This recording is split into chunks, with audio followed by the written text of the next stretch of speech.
Olá, boa tarde, quinta-feira, 25 de maio. Boa tarde para você, temos muitas informações, fique conosco até 1h30. No meio-dia, Catarina de hoje, hein?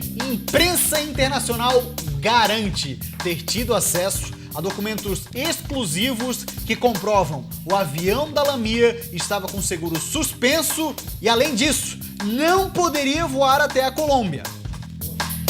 E a polícia alerta para os velhos golpes que continuam fazendo vítimas na saída dos caixas eletrônicos. Em Caçador, uma mulher perdeu todo o dinheiro que tinha acabado de sacar do FGTS. Que pena, hein?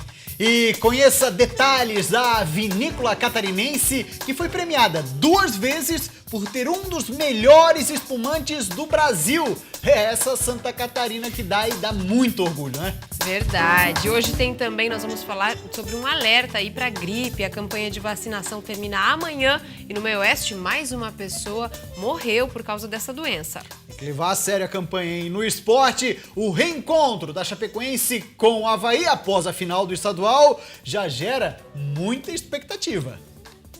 Mas eu acredito que vai ser um jogo bom, porque nós também não vamos querer ser derrotados lá na Arena Condá. E ainda no mês das noivas, um bate-papo com Paulo Persil, o hairstylist que é referência no país, esteve em Florianópolis.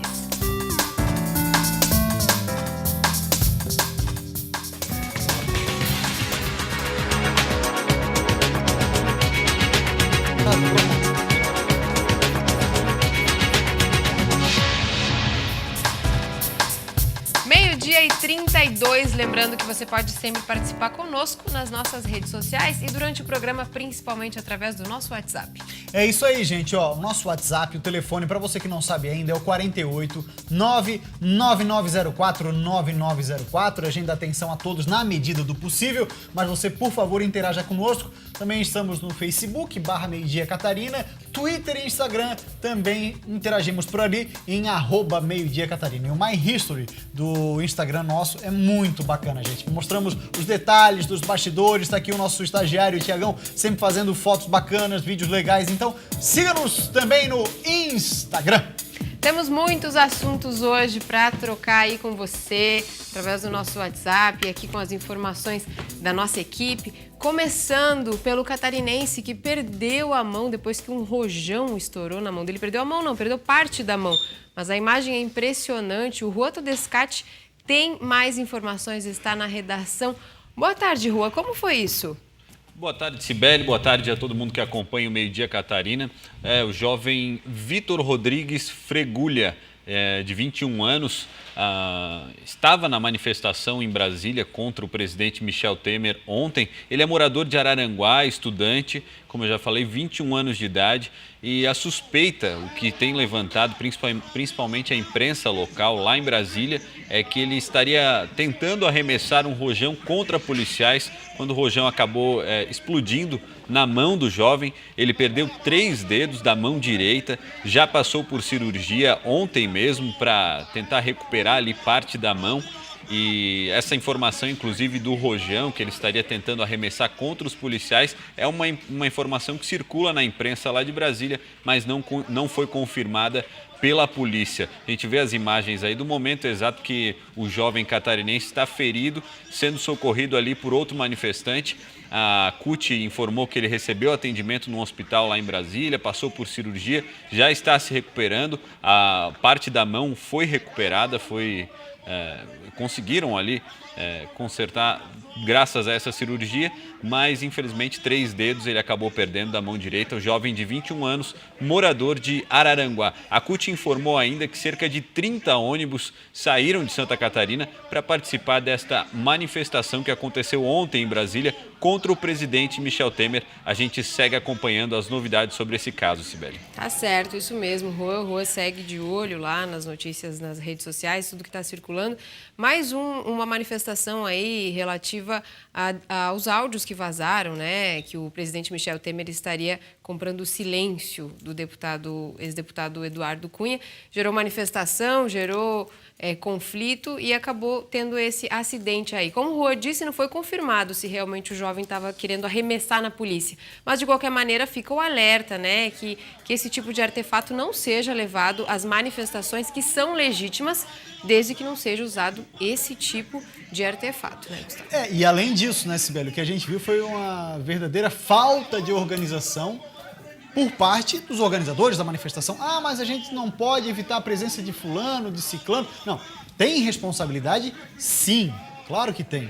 O direito de manifestação, evidentemente, é legítimo, mas em casos extremos como esse, onde você coloca fogo no ministério, né, você coloca fogo em prédios públicos, há uma série de crimes aí. E outra, né? Quem vai para um protesto com o rosto tampado, bem intencionado, não está. Daí é papel da polícia já abordar, né? Se não mostra o rosto, não deve estar bem intencionado realmente, como o Gustavo disse.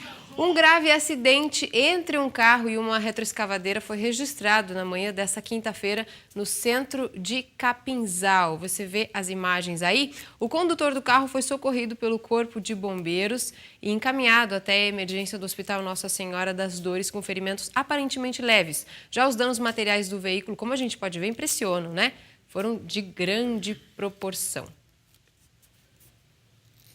A Justiça revogou a prisão do homem que dirigia um dos veículos envolvidos em um atropelamento na virada do ano no bairro Ingleses, aqui na capital. Jefferson Bueno, que conduzia um Camaro, não é mais considerado foragido. Vamos acompanhar as informações. A Justiça decidiu revogar o pedido de prisão do motorista de um dos veículos envolvidos no acidente. Cristiane Flores, de 31 anos, morreu. Nilandres Lodi teve as 2 pernas amputadas. Jefferson de Souza Bueno, de 29 anos, dirigia o veículo e deverá apenas pagar uma multa de cerca de R$70 mil. Ele era considerado foragido desde o início do ano. O acidente foi registrado na noite de Réveillon exatamente neste local. O sócio do Nilandres continua tocando a empresa em frente, mas preferiu não gravar entrevista porque a família e os amigos ainda estão muito revoltados com a decisão da Justiça. A defesa de Jefferson alega que o motorista de outro veículo envolvido no acidente seria o culpado. O advogado informou também que Jefferson está muito abalado e precisou da ajuda de familiares para pagar a multa estipulada pela Justiça. O advogado afirma ainda que os laudos periciais vão demonstrar a inocência de Jefferson. Para este especialista em segurança pública, informações importantes ainda precisam ser esclarecidas publicamente através da perícia. Sim, a imprudência do condutor, ela sempre está relacionada. Muitas vezes, naquela via que existe uma velocidade já reduzida, a pessoa não percebe ou simplesmente ignora aquela sinalização e é lógico que um acidente ali vai ter uma proporção muito maior. O especialista afirma ainda que muitas vezes as leis brasileiras, especialmente em casos como estes, acabam transmitindo a sensação de impunidade. A pessoa não presta o devido socorro, nem liga para 190 solicitando um auxílio e muitas vezes sequer presta um auxílio financeiro no que diz remédios, internação. Realmente a parte da vítima ela é vitimizada 2 vezes. É verdade, é preciso que isso seja revisto, né? O Rua falou na reportagem que há outros envolvidos. Claro que a Justiça precisa realmente penalizar os verdadeiros culpados, mas foi comprovado que teve envolvimento, né, desse motorista aí. Então a gente espera que a vítima não fique desamparada e também não sinta que os culpados ficaram impunes. Pietro Gussen, de 25 anos, se tornou réu pelas mortes de 2 mulheres, falando ainda em acidentes, né? Em uma colisão na SC 401 em Florianópolis, no último dia 6 de maio. Se condenado, ele pode pegar de 12 a 30 anos por cada uma das mortes, além de pena por embriaguez ao volante. No acidente, morreram Rosemary Rodrigues e Solange Dutra Pereira. Isso foi noticiado bastante pela imprensa no dia do acidente. Ambas estavam em uma moto, elas seguiam para o trabalho quando foram atingidas na traseira pelo Uno conduzido por Pietro. E o teste do bafômetro confirmou a embriaguez. O Hospital da Criança de Chapecó, que atende 122 municípios e é referência em oncologia para Santa Catarina, Paraná e também para o Rio Grande do Sul, está enfrentando o problema conhecido já em várias regiões do estado, que é da superlotação. Reportagem da Elisandra Vissotto. Essa é a 4ª vez que Gisiane está trazendo Valentina de 1 ano e meio no pronto-socorro. Ela foi diagnosticada com pneumonia, mas devido ao grande movimento no hospital não pôde esperar. Precisou pagar a consulta e os exames. Complicada. A minha filha desde janeiro que está com pneumonia, nunca consigo curar e tive que buscar outro recurso porque aqui não tive resultados.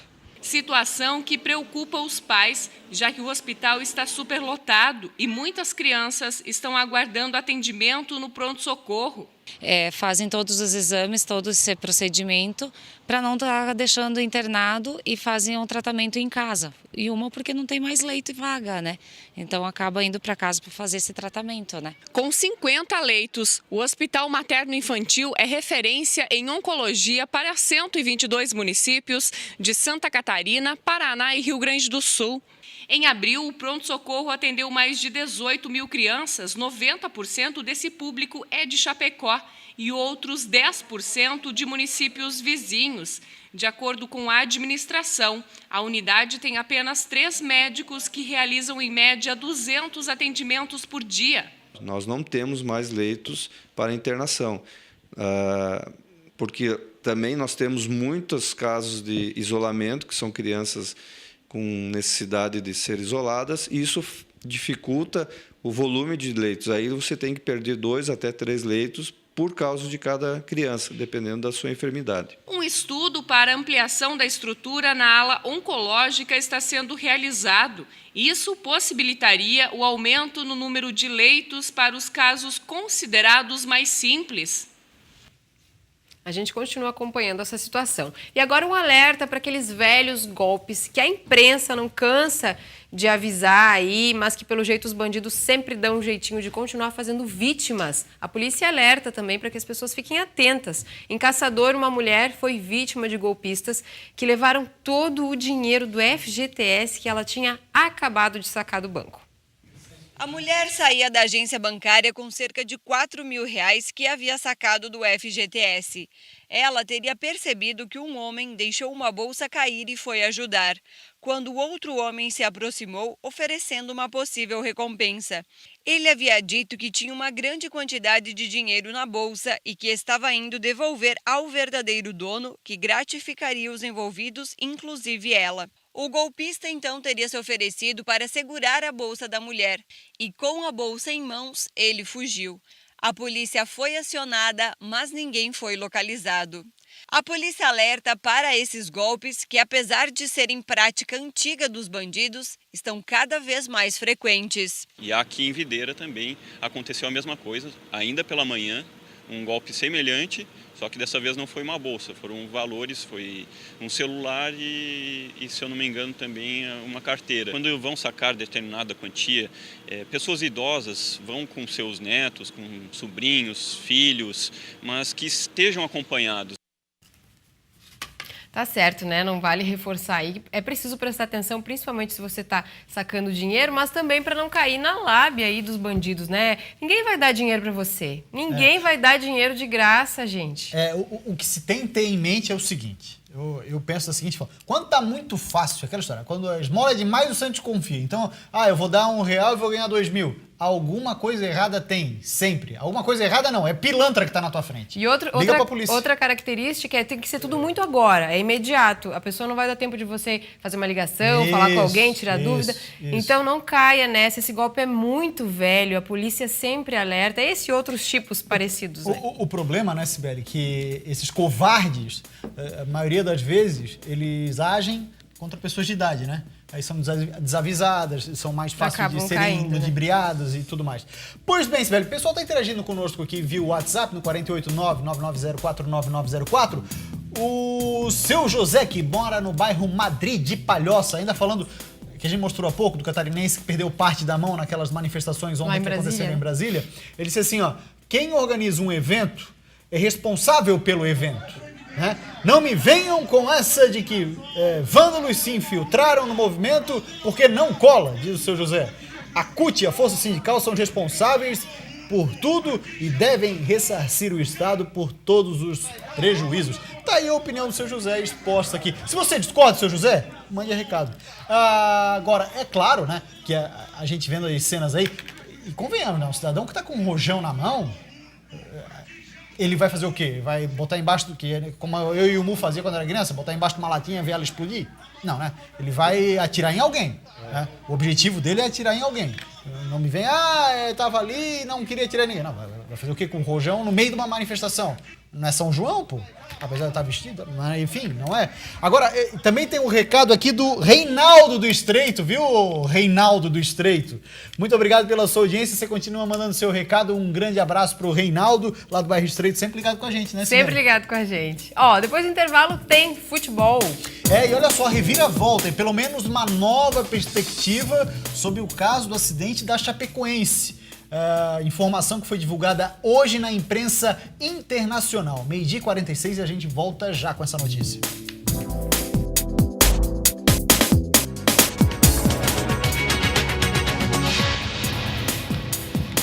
Estamos de volta, 12h48, para falar de futebol, mas falar primeiro sobre as novidades em relação ao acidente da Chape, né, Gustavo? Exatamente, claro. O mundo acompanhou aquele acidente no dia 28 de novembro, com 71 vítimas.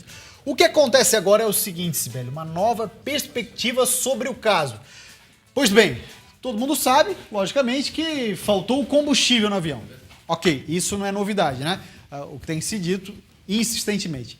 Hoje, a CNN espanhol, que é sediada nos Estados Unidos, inclusive para o público latino, fez uma reportagem, produziu essa reportagem com um correspondente deles lá na Bolívia, teve acesso a documentos exclusivos, né? De forma exclusiva, teve acesso a esses documentos, onde mostra o seguinte detalhe, Mu. Veja só, a companhia aérea Lamia estava com o seguro vencido. Só pelo fato de estar com o seguro vencido, já não poderia decolar. Já começa por aí. E além de estar com um documento de seguro vencido, a pólice de seguridade vencida, tem um outro detalhe. Esse seguro tinha restrições, e restrições de deslocamento geográfico. Para determinado país, a Lamia não poderia voar. E adivinha qual era um desses países, Mu? A Colômbia. Estava lá na pólice do seguro, que estava vencido, que a Lamia não poderia voar para a Colômbia. Sendo que a Lamia voou para a Colômbia por 8 vezes, mesmo com o seguro vencido, e mesmo na pólice do seguro vencido, dizendo que não poderia voar para lá. E além da Colômbia não poderia voar, só para você ter uma ideia, não podia voar para a Colômbia, para o Peru, para o Afeganistão, para o Sri Lanka, para o Iêmen, enfim, uma série de países ali havia essa restrição geográfica. Agora, o que se fala é o seguinte, que vai se dar um outro enfoque nas investigações, pois simplesmente passam a ter responsabilidade o governo da Bolívia e também passa a ter responsabilidade o governo colombiano. Uma vez que o tráfego aéreo desses países é de responsabilidade de cada um dos governos, né? Evidente. Pois o avião não poderia nem decolar, uma vez que não tem o seguro. E também pousar não poderia. Mas se você permite essa rota, você permite o pouso, que na verdade não aconteceu, mas em outras 8 oportunidades aconteceu o pouso, mesmo não podendo acontecer. Deixa eu ver o que mais tem de informação que foi dita agora há pouquinho, a notícia que saiu na CNN em espanhol. A pólice foi suspensa, adivinha por quê, Mu, que a pólice foi suspensa da Lamia? O que tu imagina, assim, uma empresa que tem um avião daquele, que bota combustível ali no limite, o que tu imagina que pode ter acontecido? Eu acho falta de pagamento, né? Exatamente, só por isso, falta de pagamento, aí foi suspenso em abril do ano passado, esse seguro da Lamia, que é obrigatório, evidentemente. Pois bem, aí uma empresa que não tem seguro, um dos proprietários morreu, o outro proprietário está foragido. E além disso, tem pouco patrimônio, como é que vai indenizar as famílias? Agora pode ter certeza. Vai respingar, e tem que respingar sim, para os governos da Bolívia e também da Colômbia, que, querendo ou não, fazem parte dessa tragédia. Aquela história, né, Mu? Grandes tragédias, elas acontecem por quê? Sucessivos pequenos erros, né? Falta de combustível, não podia decolar, o plano de voo não era certo, por conta do combustível, não poderia decolar por conta do seguro que estava vencido, não poderia pousar lá. Uma sucessão de erros, uma grande tragédia. Não, pequenos erros que se tornou grandes, né? Exatamente, você faz a bola de neve, né? E dá uma tragédia desse tamanho, pode ter certeza. A partir de hoje, novos rumos na investigação aí do caso da Lamia. E toda a cobertura, inclusive, com a nossa equipe de Chapecó, logo mais no Band Cidade, começa às 10:50 da noite, aqui na TV Catarina. Vamos seguir agora falando de futebol, então, depois dessa péssima notícia, né? Onde governos acabam sendo coniventes com a pouca operacionalização dessas companhias. Pouca não, né? Nenhuma operacionalização. Chapecoense é o destaque aqui, olha só. Informação que saiu no site do jornal Diário do Iguaçu. Sem Natan, com ruptura no tornozelo, o Chape volta aos treinos. O grupo que volta aos treinamentos na tarde dessa quinta-feira, após folgar ontem, e quem não estará junto aos companheiros é Natan. O zagueiro sofreu ruptura do ligamento talofibular do tornozelo direito, durante a vitória por 2-1 sobre o Zulia da Venezuela. Pois bem, e o departamento médico do clube ainda avalia a lesão para saber quanto tempo o atleta ficará fora dos gramados. Situação aí delicada para a Chapecoense, justamente num período onde enfrenta na próxima segunda-feira, quem que enfrenta? Enfrenta o Avaí. Aí vamos já dar aquele sorrisão assim, o Avaí. Que coisa linda, esse sorriso é bonito demais. Aí o que acontece? É o reencontro, né? Dos times que decidiram um campeonato estadual. E esse reencontro, qual é o sabor pro Leão? Fala, Betão! O elenco da Chapecoense eu acho muito qualificado, né? Eu acredito que a Chapecoense vai manter o equilíbrio que eles sempre mantiveram. Jogadores velozes na frente e um equilíbrio no meio campo. Mancini é um treinador muito inteligente que vai jogar de acordo com o jogo, daquilo que o jogo pede. Com certeza eles vão querer vencer, vão jogar para vencer, acho que vão até mesmo se atirar um pouco, porque o último resultado positivo foi nosso, independente do título, né? Mas eu acredito que vai ser um jogo bom, porque nós também não vamos querer ser derrotados lá na Arena Condá. Muito bem, tá aí a palavra do Betão. E hoje tem Avaí em campo. Vem aqui, Mu. Vem aqui. Anda, não te escapa, vem aqui. Hoje tem Avaí em campo, Copa do Brasil, Sub-20. E o Mu, que esta figura aqui é o meu Lombardi, né? Ô, professor, fala pra gente o jogo hoje. Então, o jogo hoje é na ressacada, o jogo de volta, vai perder 2-0, né? Mas jogou bem lá no Rio de Janeiro e convocar a torcida, a nação havaiana para ir lá prestigiar a garotada na Copa do Brasil Sub-20. Adversário O Flamengo. jogo é 7 horas contra o Flamengo. E eu estarei lá também. Vai estar lá, coisa linda. Com Vai ter o jornal pra fazer aqui antes. Mas aí eu vou dar um jeitinho, né? Ah, é? Quer conversar com o Isaías? Tá meio complicado hoje, mas qualquer coisa a gente chega um pouquinho tarde, não dá nada. E o jogo portões abertos, né? Jogo portões abertos e é importante o apoio da torcida, né? Exatamente, seria Se sensacional. Se nós ganhar 2-0, vai pros pênaltis, 3-0, é tudo nosso. Daí vamos pra final. E a Chapecoense também tá nesse rolo aí, né? Só que a Chape já tomou de 4, né? E é nas quartas de final ainda, né? Final, O Vasco tá lá esperando o confronto Chapecoense e Atlético Mineiro pra ver se joga com quem, ou vai jogar com quem na próxima fase. É isso aí. Tá dado o recado? Beleza. Coisa linda, volta lá pro teu lugar. Valeu. E continua comentando aí conosco aí, tá? Valeu. Tua presença é muito importante. Falar do Joinville, ingressos já estão à venda, o próximo jogo do GEC, eu imagino que vamos ter uma Arena Joinville com público razoável, se o tempo colaborar, é verdade, né? Ingressos à venda para GEC Tupi de Minas Gerais é a Série C, jogo que é sexta-feira, 7 da noite lá na Arena, olha lá. Preço dos ingressos, servição pra rapaziada aí, ó, R$20, meia, 10 pila. Tá bom, né, Mu? Tá bom. R$20, né? Aí cadeira nível 1, R$50, também tem meio ingresso, assim como cadeira nível 2, R$60, torcida visitante, R$20. Não explorou o pessoal, mas também, quem é que vai ir lá de Minas Gerais, não? Pra ver o Tupi lá de Minas Gerais? E o apoio da torcida de Joinville é fundamental também. Não, exatamente, torcida de Jack sempre faz um barulho danado por lá. E menores de 12 anos pagarão R$10. Vamos fazer contato agora com a nossa redação, porque lá está Juan Todescate. Ainda um pouquinho mais sobre a questão do Avaí, Juan. Vem cá, eu ouvi falar, foi publicado e foi dito que o Maicon vinha pra cá, ia fazer exame médico. Quando é que acontece esse exame médico no Avaí? Eu tô esperando até hoje, era terça, é quinta? Eu acho que não vai acontecer tão cedo não, Gustavo. Parece que ele tem uma proposta dos Estados Unidos e largou aí a negociação com o Avaí. Notícia aí pro Mu, né? Torcedor do Avaí, fanático. Maicon, pelo que a gente está sabendo aqui, não é dessa vez que ele vai vir fazer exame. E é uma pena, né? Porque é um grande jogador, sem dúvida, ia abrilhantar aí o futebol catarinense, né, Gustavo? Sem dúvida, um jogador que pelo menos... Ele devia jogar na segunda linha ali, né? 4 atrás e vai jogar com outros 4, ele devia jogar nessa segunda linha. Com certeza ia poder contribuir. E os demais aí, seu Juan Todescate, o Figueira, a Criciúma e a segundona do estadual, né? O Figueira também tem uma negociação que está meio embolada aí, com o meia Marco Antônio, que teve uma boa passagem aqui no Furacão, no Alvinegro, e a diretoria meio que estipulou um prazo aí para que seja definida a negociação. Até fim de semana, se fechar, tudo bem, alegria para todo mundo, mas se não fechar, eles vão abrir mão do negócio, vão atrás de outras oportunidades aí.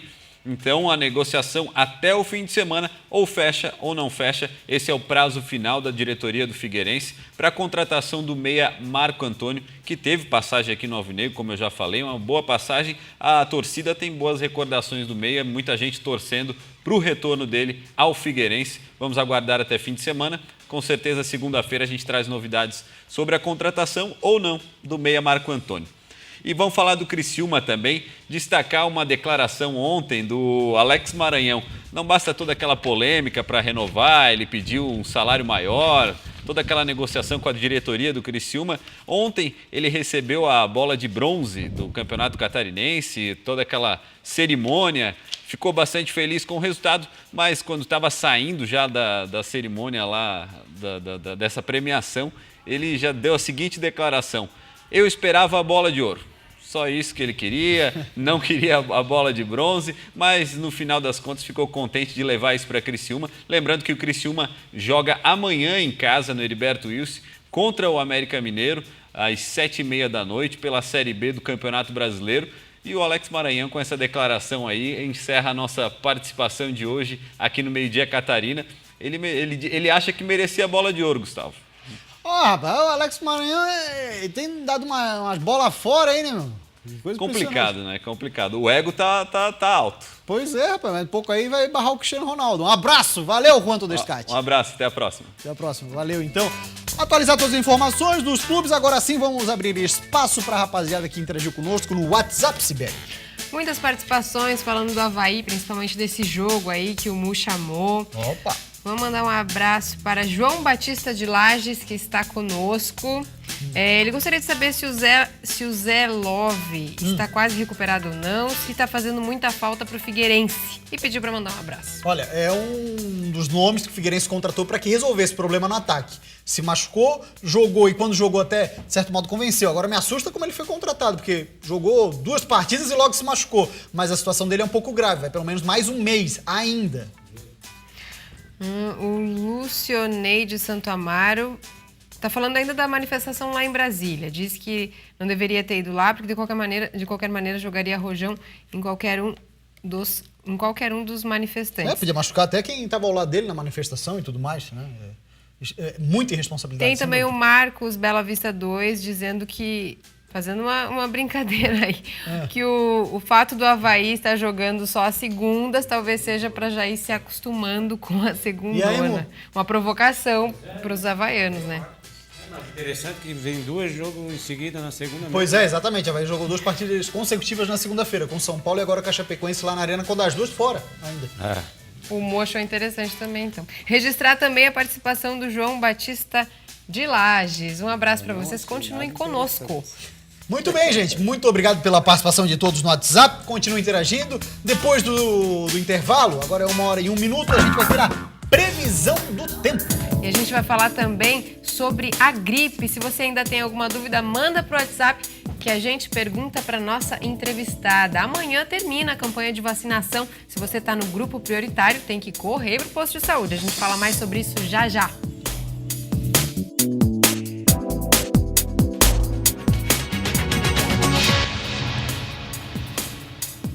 Uma hora e 4 minutos, vamos dar uma olhadinha como é que está a movimentação nas pontes Pedro Ivo Campos e Colombo Salles, aqui na ilha de Santa Catarina. Pois bem, olha só, nesse momento o trânsito, como sempre, um pouco mais intenso na ponte Pedro Ivo Campos, porém sem filas e tal. Obviamente as 2 faixas da direita com um pouco mais de movimentação. No sentido inverso, na ponte Colombo Salles, que faz ilha-continente, para quem vai trafegar agora tá uma beleza, sem problema nenhum. 1h04 e agora o nosso assunto com entrevista no estúdio é gripe. É isso mesmo, a Vanessa Vieira da Silva, gerente de imunização da DIV aqui no estado, já está aqui conosco novamente, né, Vanessa? Boa tarde, obrigada pela sua presença. Hoje para fazer um alerta para os grupos prioritários das pessoas que ainda não foram fazer a vacina. Exatamente. Nós temos o encerramento da campanha prioritariamente agendado para amanhã. Houve uma reunião hoje pela manhã em Brasília e já foi definido que haverá uma prorrogação dessa campanha. Nós estamos aguardando ainda a comunicação oficial do Programa Nacional de Imunizações para verificar isso, mas de qualquer maneira nós tivemos até agora 80% da população catarinense já imunizada. É um bom número, mas nós ainda temos muitas pessoas suscetíveis que precisam se vacinar. Essa informação, então, em primeira mão, a gente vai ter uma prorrogação da campanha. As pessoas dos grupos prioritários que não conseguiram ir até o posto de saúde vão ter um tempinho a mais, mas é importante não deixar de fazer a vacina, né, Vanessa? Exatamente. É importante a gente lembrar que, por exemplo, dos 117 óbitos, ou seja, das pessoas que morreram no ano passado por influenza, só uma delas tinha tomado a vacina. Então, isso é um sinal de que a vacina é efetiva, que a vacina é eficaz, que ela realmente protege a população e que é preciso se vacinar. Vanessa, a gente observa também que existem alguns tabus em torno da vacina. Eu imagino que isso para vocês seja um dos maiores, se não o maior obstáculo para a conscientização da população. Se eu tomar essa vacina, eu vou ficar assim, assado, ou a vacina... Aí pega uma corrente de Facebook que diz que a vacina contra a gripe causa câncer, sei lá, supondo aqui. É um obstáculo para vocês isso, não? É um grande obstáculo. A vacina contra a influenza, ela é feita com um fragmento do vírus morto. Então, ela não tem nem a capacidade de desenvolver a gripe. Essa história de que eu tomei a vacina da gripe e eu fiquei resfriado, não condiz. A pessoa já estava em contato com o vírus, ia ficar resfriada de qualquer forma, porque a vacina não tem essa capacidade de deixar a pessoa doente. Na verdade, ou resfriada por outro vírus que não que foi imunizado. Né? Mas isso é o que a gente mais ouve, né? Que toma vacina e fica gripado. Para que eu vou tomar vacina de novo se eu já fiquei gripado? E entender que a vacina ela não vai proteger a pessoa contra todos os tipos de gripe. Exato. A ideia é de que a pessoa não tenha nenhuma comorbidade, nenhum agravamento que vá levar ela a ser internada, a ter uma pneumonia ou a morrer pela gripe. Alerta esse é o para objetivo. as crianças e também para quem mora nas regiões mais frias também, né, Vanessa? Infelizmente, a região de Lages é a região que menos vacinou até agora. Fica o alerta aí para a região, então. E o grupo de professores e crianças, os grupos que menos procuraram a vacina. Olha só. E aí, às vezes, isso é orientação dos pais em casa, talvez assim, não, meu filho não vai ser vacinado porque eu ouvi falar que não sei o quê. A gente não consegue entender dessa forma porque as vacinas do calendário básico de vacinação que atingem as crianças menores de 5 anos estão todas em dia. As coberturas de Santa Catarina são uma das melhores coberturas do país. É verdade. Então a população adere à vacinação.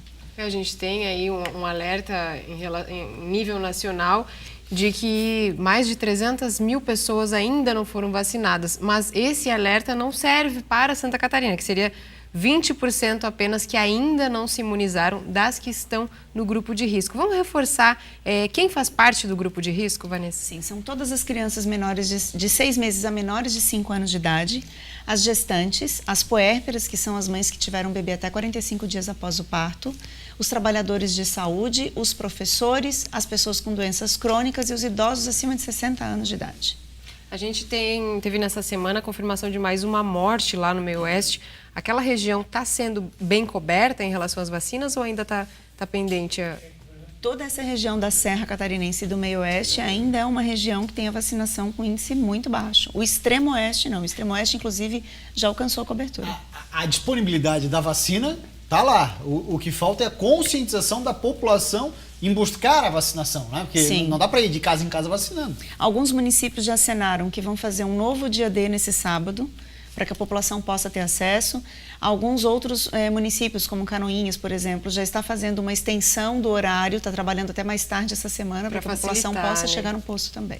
Fica o alerta, então, se você não tomou a vacina, principalmente nessas regiões, e também em relação às crianças, né? As crianças e os professores que convivem aí com o frio logo cedo, fim da tarde, enfim, para evitar transtornos, evitar internações hospitalares e casos mais graves de gripe. Muito obrigada, Vanessa, pelas informações.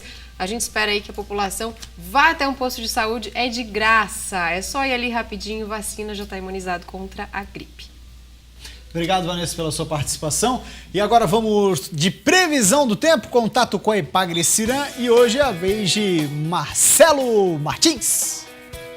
Boa tarde, Gustavo. Boa tarde a todos de casa. Esta quinta-feira será marcado por mais estabilidade sobre o sul do país. Podemos observar aqui nesta figura as linhas de pressão sobre uma imagem de satélite no sul do Brasil. A instabilidade está sobre o estado gaúcho e deve influenciar mais as condições do tempo no litoral e planalto sul catarinense.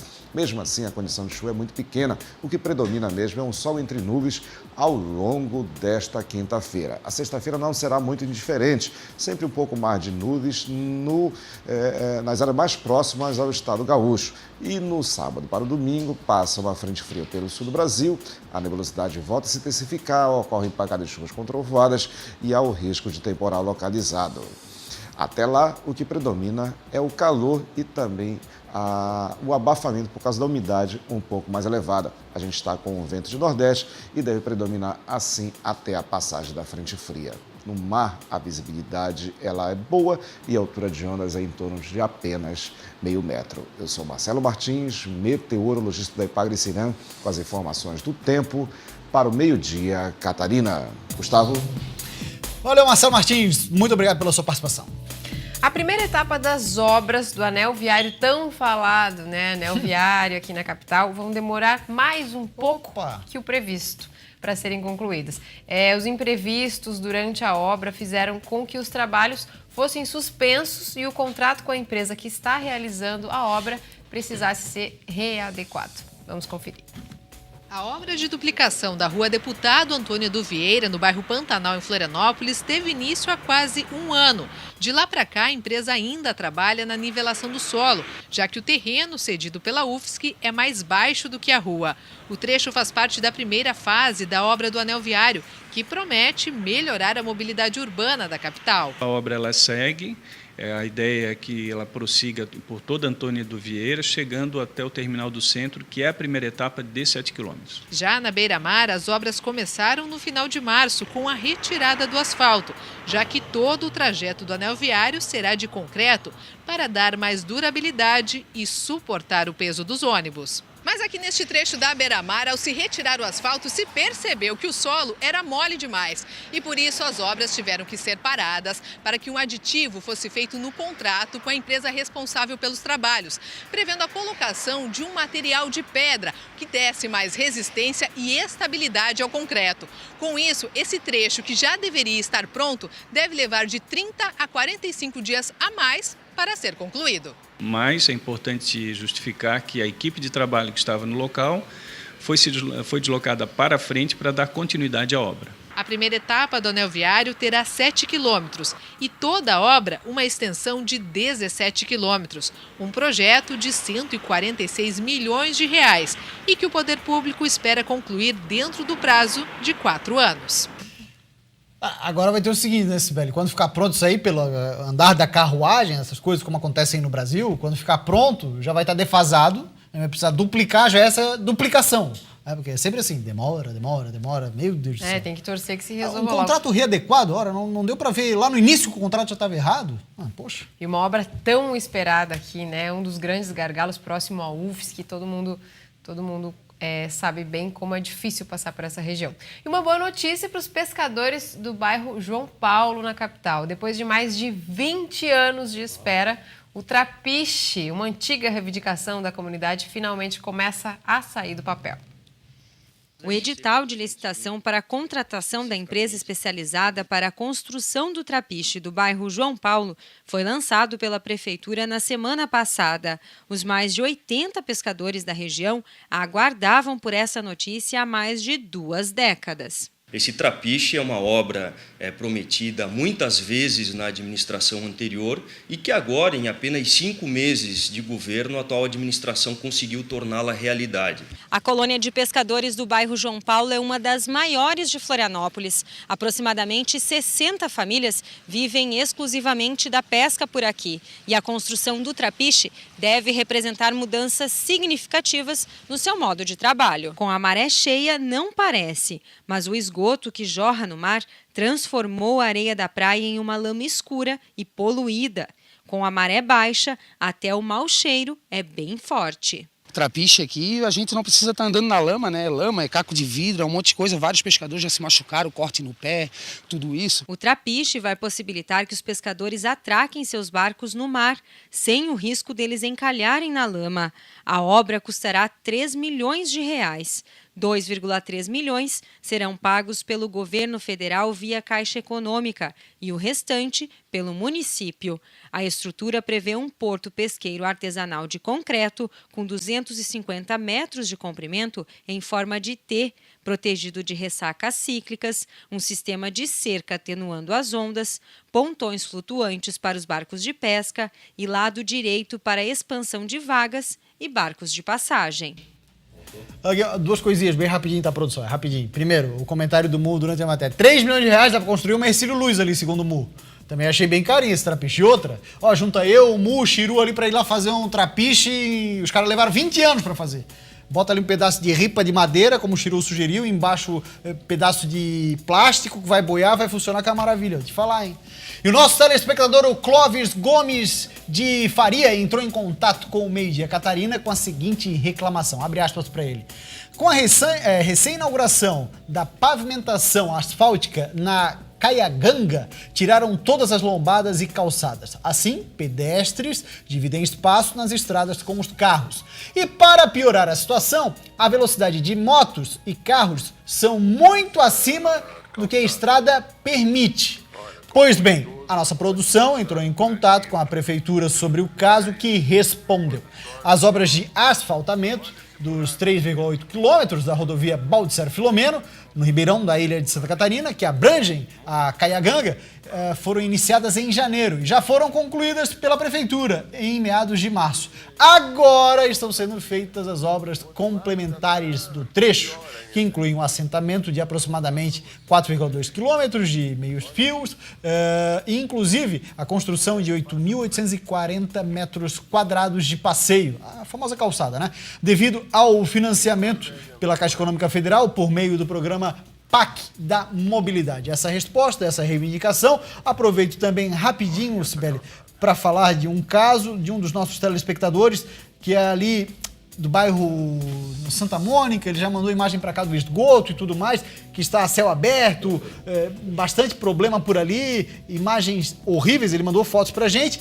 A prefeitura disse que ia resolver o caso e, segundo ele, até agora nada. Pois bem, a gente vai atrás de novo para saber por que a prefeitura não foi atrás. Aliás, está programado para amanhã aqui uma visita bem importante, Meio Dia Catarina, né? Isso mesmo, Gustavo, bem lembrado. Está confirmada a entrevista com o prefeito de Florianópolis, Jean Loureiro, aqui no Meio Dia Catarina, amanhã. Se você tem perguntas aí sobre a cidade, sobre o seu bairro, tem alguma dúvida, alguma questão aí com o prefeito, mande pelo nosso WhatsApp que a gente vai interagir com você durante a entrevista também. A gente vai fazer as suas perguntas para o prefeito Jean Loureiro da capital, que vai estar aqui amanhã.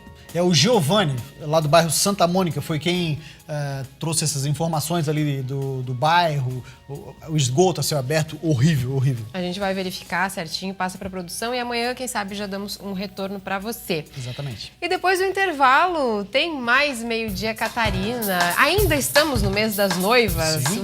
Maio está no fim, mas ainda estamos no mês das noivas. E tem um bate-papo bem legal, bem bacana com Paulo Persil, o famoso mago das noivas.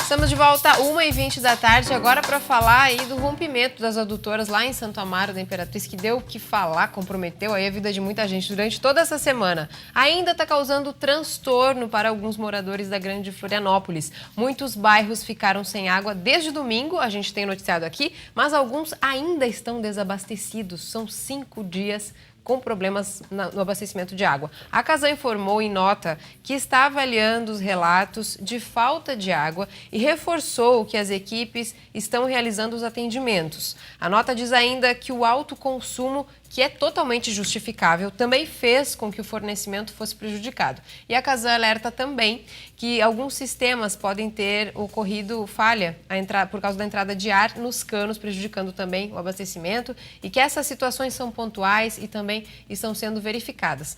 deve voltar aí gradativamente, né? A maior parte da região, da Grande Florianópolis, já tem água, mas alguns municípios ainda estão sofrendo com o desabastecimento. Se dá para tirar alguma coisa positiva dessa falta d'água, é a gente dar valor, né? Quando tem água, né? E saber economizá-la e usá-la com consciência.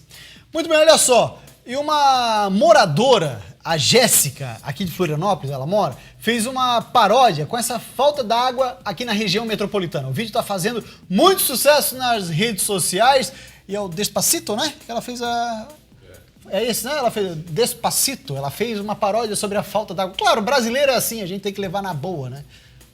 Já não tem mais como nem eu me lavar. E a minha louça quem que vai limpar?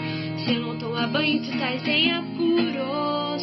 Tô sem água. Quero tomar banho, mas eu tô sem água. Abro a torneira e não sai mais nada. Não tô conseguindo nem mais dar descarga.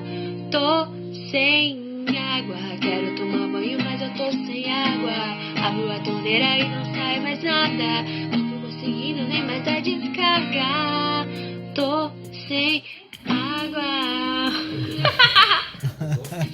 Tá certo. Ficou tanto tempo sem água que deu tempo da Jéssica compor uma música. Exatamente. E que tá pegando já aí nas redes sociais. Parabéns, Jéssica, ó, pela sua voz. Menina muito bonita também, extremamente simpática. A Jéssica tá de parabéns pela paródia. Parabéns mesmo. Nós estamos no mês das noivas. Até ontem, o hairstylist premiado no país, Paulo Persil, estava aqui na capital ministrando um curso para profissionais da área. Eu saí daqui do estúdio e fui até lá conversar com ele. Vamos conferir?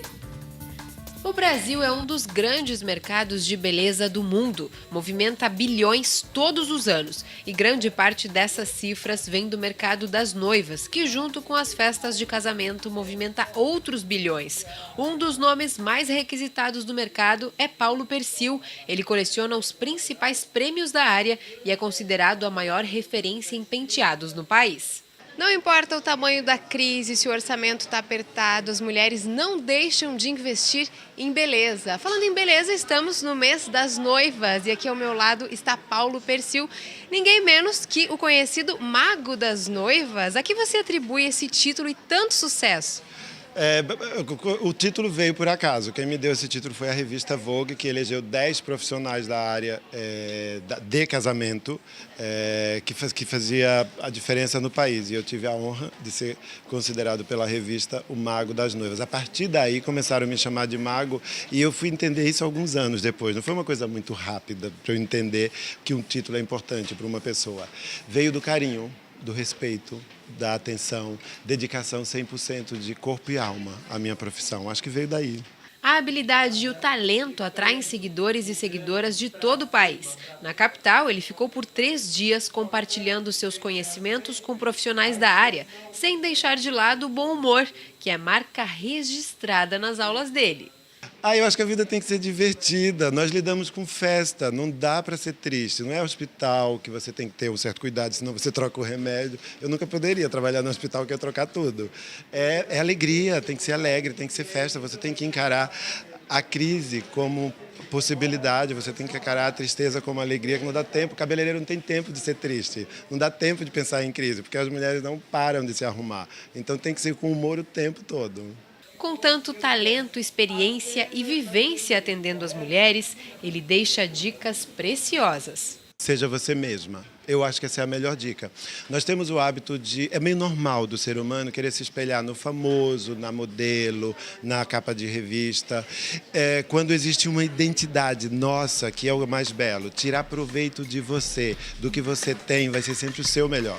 Então é ser você mesmo, essa é a melhor dica. E eu costumo dizer para as minhas noivas assim, eu não penteio você para hoje, eu penteio você para daqui a 50 anos, porque o casamento pode não ser eterno, mas o álbum é. Muito bacana. Além de um profissional super talentoso e reconhecido, o Paulo Persil é super divertido, bem-humorado e muito querido. Muito bem, olha só, a equipe da Band FM Lages está fazendo os últimos preparativos para uma inauguração que vai acontecer hoje. É a nova casa que vai combinar com essa nova fase da Band FM Lages. O Grupo Barriga Verde, junto da Band FM Lages, lançam hoje a nova estrutura da emissora de rádio lagiana. A Band FM hoje é referência no mercado. e, através disso, inaugura sua nova sede, nova infraestrutura, estúdio inovador, um novo conceito para o rádio catarinense. É o que afirma o diretor de rádios do Grupo Barriga Verde. O Grupo Barriga Verde vive um novo conceito no rádio através da sua emissora em Lages, a Band FM de Lages. Hoje nós buscamos a visibilidade, além de todo o conteúdo que é entregue, todo o entretenimento através da sintonia 94,3. Agora nós também estamos com um amplo estúdio, sendo um dos estúdios mais bonitos do estado de Santa Catarina. Muito bacana, é hoje, hein? Falando na Serra, vinhos finos e espumantes sempre compuseram a mesa de qualquer brasileiro. E essa mistura de alimentos com bebidas saborosas vem conquistando paladares, Cibele, cada vez mais refinados. No meio oeste, uma vinícola foi premiada 2 vezes já por elaborar a melhor espumante. Quem vê espumante saindo da barrica assim, linda na taça, muitas vezes não sabe o cuidado que é preciso antes do produto chegar à loja. Na parreira, uvas de qualidade, protegidas com telas e selecionadas especialmente para dar sabor. Uma imensidão incalculável que, quando colhida, passa pela moagem até chegar à fermentação. Então, as uvas produzidas aqui em Videira são destinadas basicamente para a produção dos nossos espumantes, enquanto que as uvas produzidas no município de Água Doce, que é um pouco mais alto, em torno de 1.280 metros acima do nível do mar, são destinadas à elaboração dos grandes vinhos. Nós elaboramos um vinho chamado, que é o nosso ícone, que é o Immortale, que foi o primeiro vinho elaborado com uvas pelo método biodinâmico, que tem características bem peculiares e particulares do terroir de Água Doce. O cuidado é tanto que essa vinícola está entre as melhores do Brasil. Nós vamos receber em São Paulo, mais uma vez, a premiação como o melhor moscatel brasileiro nesse guia. Isso representa, primeiro, que o nosso terroir catarinense, pelas grandes diferenças de temperatura entre o dia e a noite, faz com que nós tenhamos uvas extremamente aromáticas. E esse produto faz, essa diferença de temperatura se traduz na taça. Ou seja, o nosso espumante é um espumante equilibrado, com uma acidez maravilhosa, uma quantidade de açúcar também equilibrada e um aroma espetacular. Então isso se traduz em faturamento, em venda, em qualidade. Uma dúvida que muitas pessoas têm é como harmonizar e equilibrar a comida com vinho ou espumante. Será que combinam mesmo? Quando nós temos dúvidas e não temos, vamos dizer assim, muito domínio em relação à harmonização, a gente sempre recomenda que um brute, um espumante, ele consegue harmonizar com todos os pratos salgados, da salada até antes da sobremesa, e o moscatel harmoniza com a sobremesa. Por quê? Porque justamente essa acidez que o produto tem. Existia no passado alguns clichês que não são verdadeiros, de que vinho branco se harmoniza com peixe, vinho tinto é bom com carne, e não é verdade. A gente harmoniza o vinho que a gente gosta de tomar. Então essa é a principal regra. Não existe regra. A regra é nós tomarmos o nosso vinho e, se tiver um pouquinho mais de gordura, um pouquinho mais de acidez. Não importa o momento, romântico, feliz, celebrar sempre faz bem. Bacana a reportagem da Camila Constantino. Vinícola Santa Augusta, hein? Bom local para visitação. Nós ficamos por aqui, primeiras damas, né? Nós ficamos por aqui. Esperamos vocês amanhã, 12h30. Para você, uma ótima tarde. A gente volta amanhã, então. Tchau, gente. Até lá.